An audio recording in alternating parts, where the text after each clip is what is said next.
Hey everybody, this is Jason Matthews, your financial guru. Right now, the U.S. national debt is $26 trillion. In the last Great Recession, it was at $10 trillion. So our national debt has more than doubled. At the same time, what we have seen is the Trump tax plan, which gave a lot of tax cuts, expires in 2025. So I think it's more important now than ever to really consider tax diversification in our portfolio. So today, we're going to talk about how you could tax diversify your portfolio and the products or things you could do and strategies you could do to diversify. But before we begin, make sure you hit that subscribe button. Tell us about thoughts, questions you might have, or current topics you might be interested in. So when we talk about the 2025, we know that's going to be the sunset of the Trump tax plan. And we know during this whole pandemic that the Federal Reserve been printing money like crazy, left, right, left, right. And we know it seems like it's not going out of style. We're hearing another $1 trillion, $3 trillion stimulus package. We can hear we have a government further shutdown, which means lack of revenue for the federal, state, and local municipalities. So we have to make sure we put together some strategies to make sure that we don't have to pay taxes. Because based off this money printing right now, we know eventually we're going to have to pay on that credit card. So here's 5 ideas on what we could do to tax diversify ourselves. The first thing is we could open up and contribute towards a Roth IRA. Now, a great thing about the Roth IRA is if you're below 50, you could put $5,500. If you're over 50, you could bump that up and put another $1,000, $6,500.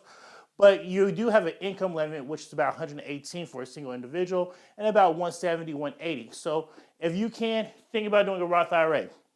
The second thing we could do to give ourselves a tax-free, to diversify and get some more tax-free income to diversify everything is to look at doing a Roth 401k plan if your employer provides it.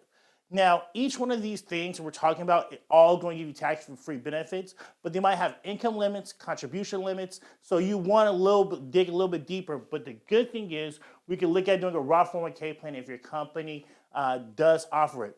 The great thing about a Roth 401k plan is there's no income limits, and the max you can contribute towards is $18,500. So this could be a great idea if you use a Roth 401k plan if you can.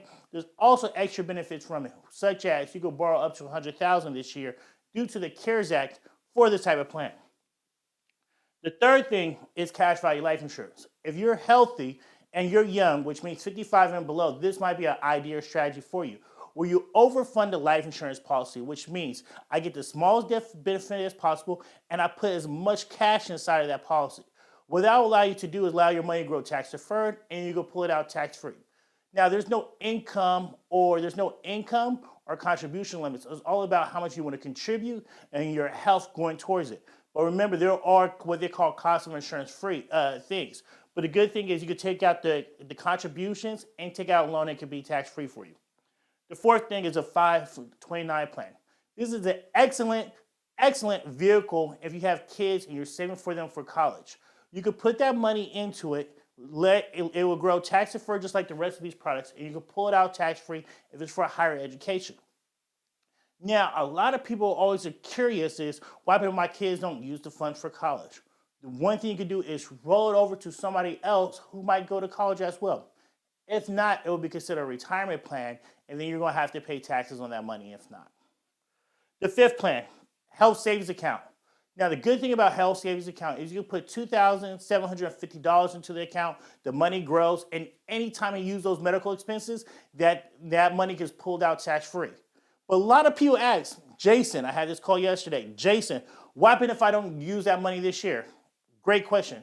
What you can do is you can invest that money into savings or mutual funds or stocks and allow that money to be rolled over and over and over. And when you get to retirement, now you can use that for your healthcare premiums. Now, that's an excellent strategy if you're healthy and you're willing to have a high deductible health plan.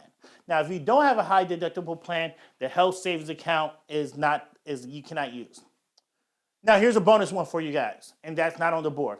Municipal bonds. If you already have built up some amount of wealth, that's not in a qualified retirement plan. We're talking about 401k plan, 403b, 457, IRA accounts, or Roth IRAs. You might want to consider municipal bonds. Here's the reason why. You put a large amount or a large sum in it, And what they do is you could get the interest on that bond.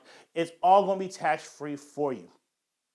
Now, what you have to watch out for is the ability of the creditors to be able to pay it back over that period of time.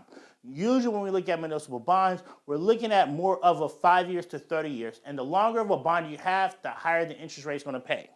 Now, if you have any other questions, if you want to think more about these strategies, about this, you should go ahead and give us a call at 510-229-7608. Make sure you hit that subscribe button. We love to hear from you. Talk to you later.